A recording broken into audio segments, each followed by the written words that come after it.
Hello and welcome to the NVR podcast, season 2, number 9. I'm Rachael Aylmer. And I'm Tony Meehan. And today, Tony and I are going to be talking about new authority in schools. No surprise there then, Tony. No. Education and schools, that's going to be our topic. So, as always, it's really interesting, Tony, if you would just do a little personal intro as to who you are and an introduction as to why we're talking about that today in our podcast. Yes, well, I'm Tony Meehan. I'm an NVR practitioner with PartnershipProjects. My background, however, is in teaching. I have nearly 30 years in teaching. And that ranged from mainstream school, 20 years in a mainstream school, and finishing up with 9 years as head of a pupil referral unit. Now, for those who don't know, a pupil referral unit is a school mainly for pupils who have been excluded from mainstream schools.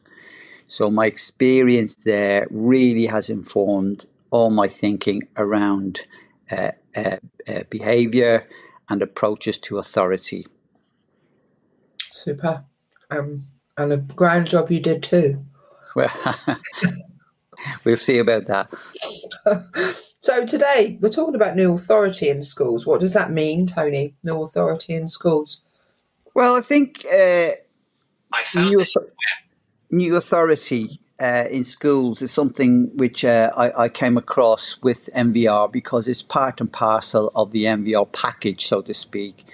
And I think by conceptualizing authority, as Haim Omer has done, around the NVR process and its components, which we know well, de-escalation, vigilant care, avoiding isolation and creating support networks, concepts like persistence and resistance instead of trying to fix the child and the situation now, relational gestures instead of rewards.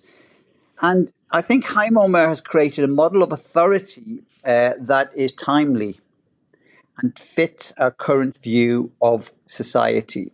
Framing new authority around the concept of presence is hugely important, and its design offers an alternative to old authority at a point where many schools, as in the case of many families, are struggling for an alternative to old authority, and consequently, their only option seems to be to double down on old authority measures, to systematize it, package it in a manner that, and this leads to exclusion of many of the young people we deal with, those with attachment issues, with adverse childhood experiences, those who are seen as neurodivergent, for example.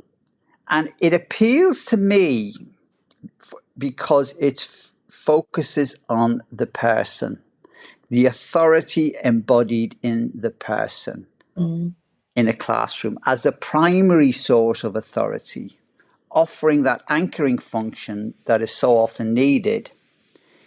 So it's not based on systems or the expectations of a behavior policy, but the person, the figure of authority, the embodiment of authority in the classroom. That's my opening statement. If you want to pull that apart, happily for you to do that. I love the description of the concepts within new authority used in schools. What would you say would be the strongest concept then out of all of those that you listed? Well, that's really interesting because, Haim Omer sees presence as being, a good starting point for developing new authority. And, for me, once you get your head around an understanding of what we mean by presence, I think we are able to really develop ideas that are much more acceptable within the classroom. So one of the main things, we've already discussed it at length, is vigilant care. That understanding of having a real understanding of how to be in a classroom and in a school. But what I found, getting ready for this, Rachel, was the understanding of authority is not well sketched out in schools. And this is my point about when I started as a teacher. I don't recall any time anybody sitting down and saying to me how to behave or to be in a classroom. Having authority was assumed. You are a teacher, so therefore you have authority. Now, okay, that's over 30 years ago, okay, and I'm not sure it's moved on much further since. And this is why I think what Haim Omer has done is really, really interesting and really important and very attractive as a model, I would say, for schools nowadays, looking for alternatives. A model that is actually based on empathy, on relationships, and is authentic. How does then, I'm just thinking as you were talking around my predominant work with families. Yeah. And how my role is to coach families to that place of understanding the difference between parental control and parental authority. And for me, there's a real control versus authority for parents to make that shift. Because I think on a parenting position, to have parental control isn't okay. That leads to escalation and other complexities in the relationship. To control anyone but self is problematic. So guiding and coaching parents to that position of having strong parental authority. I wonder what the difference is in schools, how teachers have authority. Is that seen as teacher control, or is it seen as teacher authority? Because for me, there's two stark different positions there. Does that make sense? Absolutely makes sense. And again, one of the things we know, and I've learned from being an NVR practitioner, is being explicit about the idea that we cannot control the pupil. We cannot control the child. They may choose to comply. There may be a range of reasons for them to go along with what we want from them, and most of them do. Let's be clear about that. Mm-hmm. But I think the idea of authority is one which I'm really interested in, because I remember working in a pro, interviewing people for jobs out there, and they would tell me long stories about how strongly they feel about working with these children, and they want to work. They want to give the best for them. And I just wanted them to know: can they teach? Mm. Are you able to teach? Because what I wanted to say to them, and did say to them, was, look, we will work with you to help you manage yourself in the classroom. And I say that self deliberately with emphasis, because again, I want to drag it back to presence. Mm-hmm. Well, again, what I'm really interested in NVR as a concept is how Haim Omer defines presence on 3 levels. Mm-hmm. And I think this is where authority derives from. Mm-hmm. Personal embodied authority. Mm-hmm. 1, the physical. And most teachers listening to this will say, I'll do that. Yeah. Be among your pupils. Connect with them every day. Every single person in there needs to be connected with. Make eye contact with every single one. And from a vigilant care perspective, register who may not be, giving you direct eye contact, or maybe looking away or not happy. The second level of presence is the embodied presence. And I love this idea because what it does, it enables you to step into a situation with a new teacher, and saying, you will feel anxious. And that's okay. Own that anxiety. We will work with you around it. We will work with you so that step by step you will grow in presence in the classroom. And by that, I mean you will grow in authority. And of course, then the third aspect of presence is the systemic presence. You will have a support network around you. And what we're saying is we don't want you losing it. We don't want you feeling as if, you can get angry, shouting. Like, being angry is okay, but you're not to lose it. You maintain control over yourself. And I think having this understanding of where support also comes down to a manner of how you are going to be supported. And I love the idea of the notion that, and I've done this, by the way, with I said, here's how we're going to support you.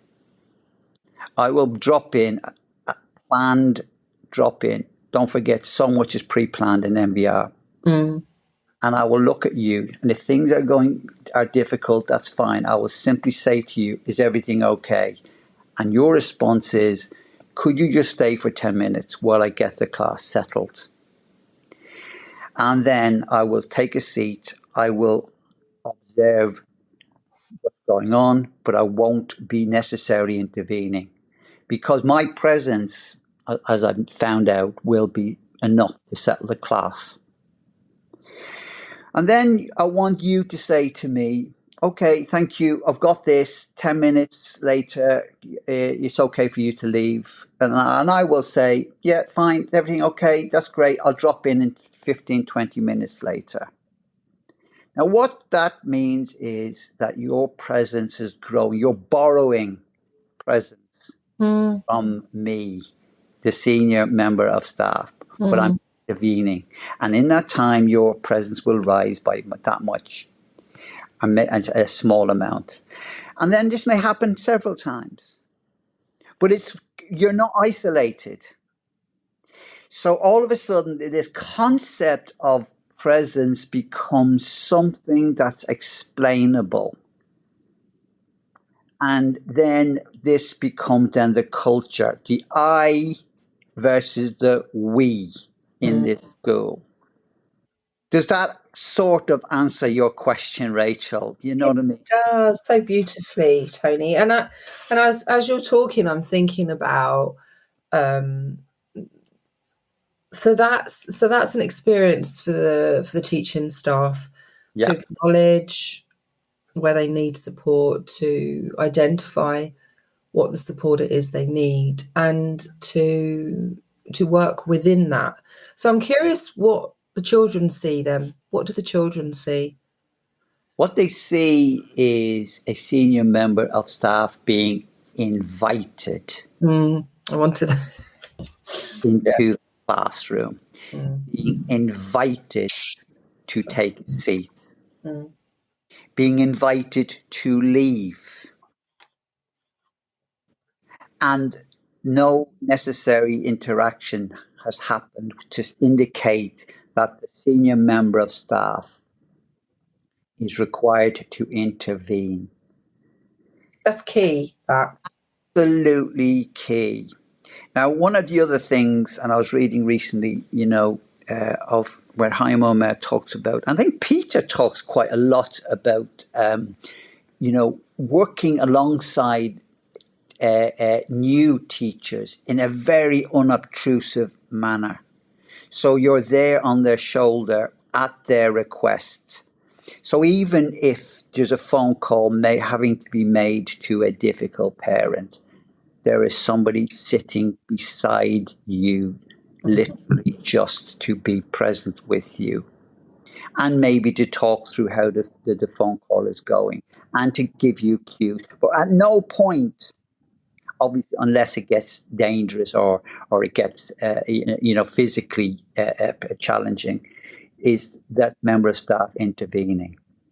Now, this requires, Rachel, as you know, an agreed set of values Yeah. and beliefs in a school, and it is not straightforward.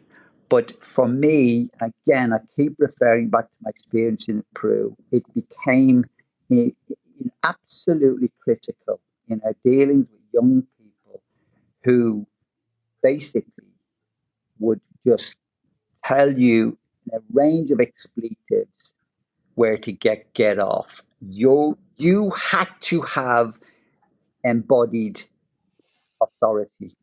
You could not get away with saying, well, I'm a teacher, you just need to do what I tell you to do. You couldn't get away with, because we had to stop, rewards and sanctions just did not work. We had pupils coming in on a daily basis trying to get excluded because they just wanted to go home. Mm. And they knew, and regularly I was told, like, I'm just coming in because if I don't come in, the education welfare will be on my case, on my mom's case, and she might get a fine. I'm only in here, but then I will do whatever it requires to get sent home. So you come to that point where you have to find something else, something completely different. And I think that then requires a different set of approaches and an understanding of authority. Mm. Now, I have of the firm belief that this is not just for pupil referral units, it's for all schools.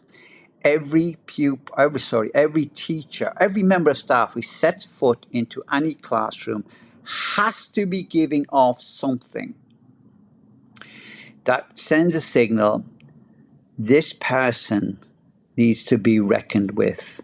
And I'm not talking about aggression or physical, anything like that. There is something about this person that gives you reason to pause. Okay? I'm feeling if I'm waffling on a bit here. No, not at all. And, as you're talking, I'm thinking that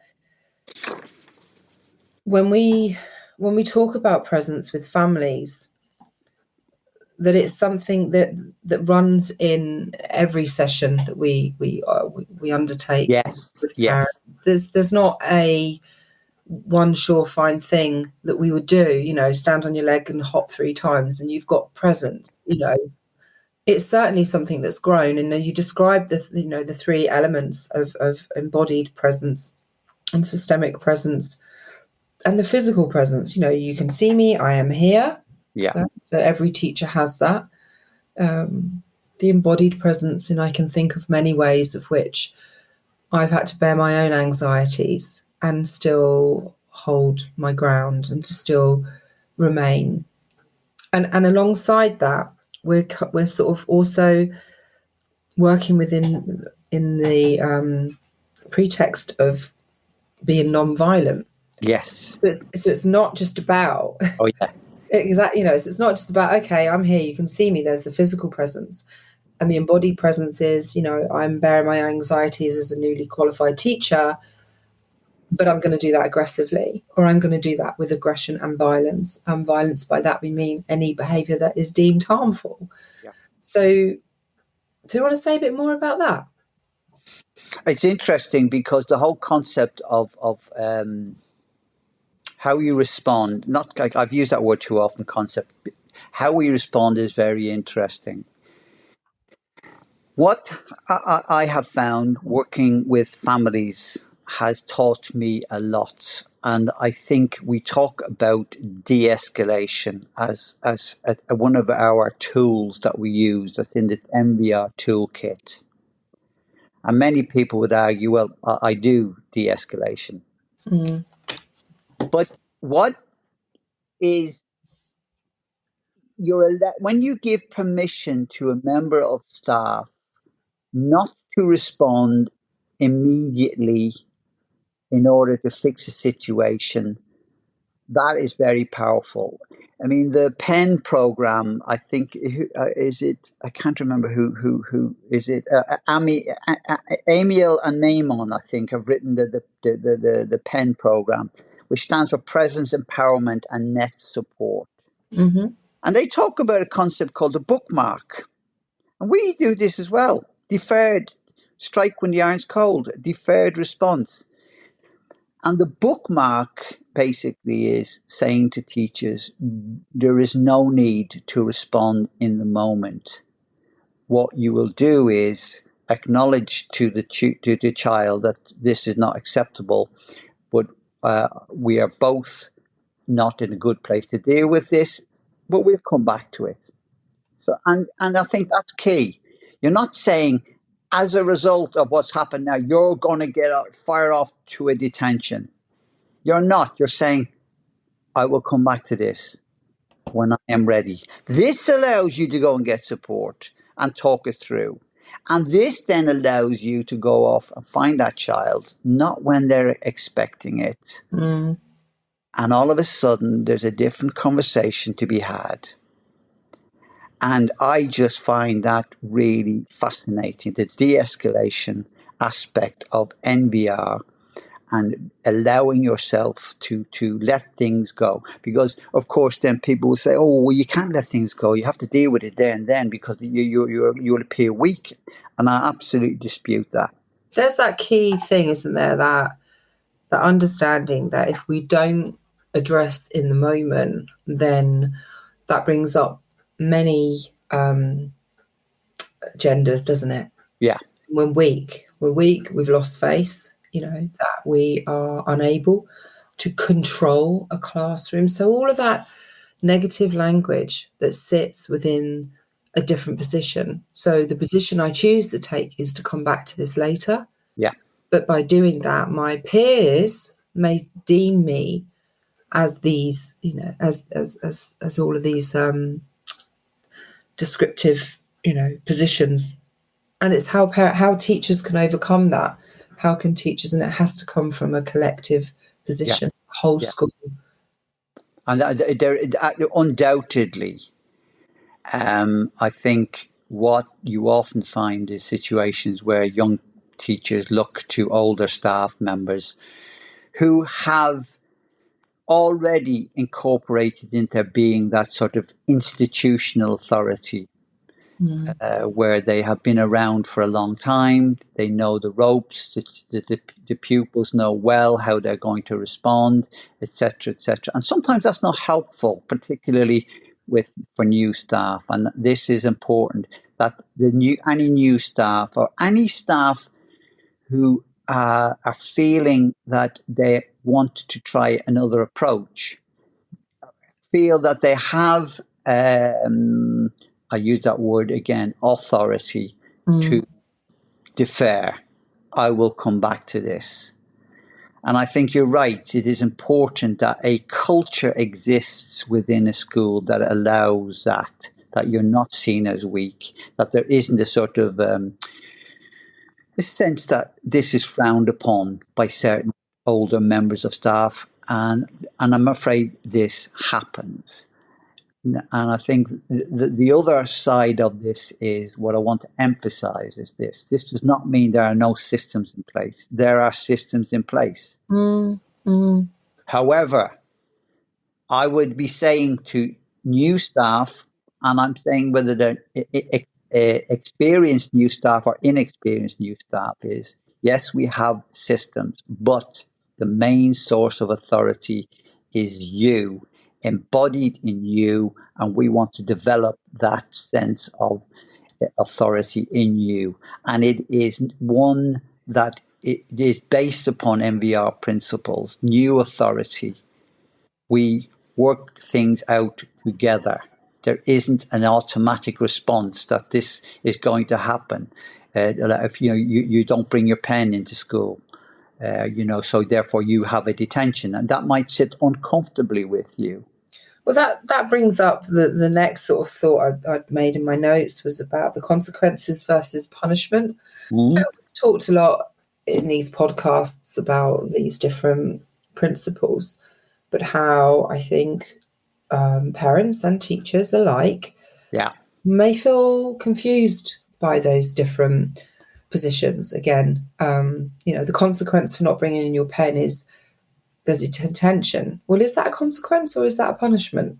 Well, it's both. I don't distinguish between those. What I do distinguish between is consequence slash punishment slash sanction and response.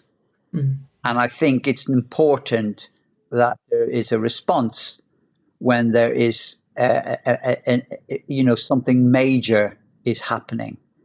And whereas the bookmark means that you can come back to it and make a decision about how to respond. And it might be that this is I've had enough of this because it's been going on time and time again. You're interrupting my class regularly. So therefore, I need to respond in a particular manner. That draws in parents. That draws in other members of staff. That involves making reparation. Yeah. So the idea that NVR is a soft option really has to be knocked on the head, because I think what Haim Omer has done by, as I say, I'm using it again, conceptualizing authority is given the lie to that idea that it's a soft option. It is not, because we know we're drawing a net around the child that is supportive but doesn't let them off the hook. And as we know, there's so much more to this new authority in schools than this 26 minutes that we've been talking about. I just looked at the time again. I thought, what? I know, we're drawing to a close. Before we do, I wanted to say thank you, Tony, and I'm really appreciate you giving up time and coming to be a guest on the podcast. And I'm sure we'll hear from you again, because there has been some enthusiasm about your podcasts. But before we leave, I would just like to bring attention to the NVR Association. There's a conference, a free conference coming up on the 14th of May on a Saturday in Eastbourne Tennis Club. Yep. Of which, Tony, you are doing a presentation, I believe. Yep. So for anybody who wants to see Tony in action live, please come to the International Lawn Tennis Club Centre in College Road in Eastbourne. It's a free event. You need to register on the NVR website, which you can find is the nvrassociation.org. Spaces are limited. You need to become a member, of which is a really small joining fee to become a member. And we have some very interesting order of that day. Peter Jakob will be doing a keynote. We've got Haim Omer doing a live link from Israel. We have other presenters, a colleague from Partnership Projects, Lubienski, will be doing some NVR with yoga, which is going to be really interesting, embodying movement. And Tony, you're going to be doing a presentation on, guess what? Education. Yeah. No, I'm looking forward to that, and this is quite, just has helped sort of sharpen my focus around the NVR, new authority versus old authority, the understanding we have of new authority and how it can benefit teachers, schools, parents. As you know, my experience has been mainly of old authority, looking for ways to do things differently. And I believe this goes a long way towards it. It does.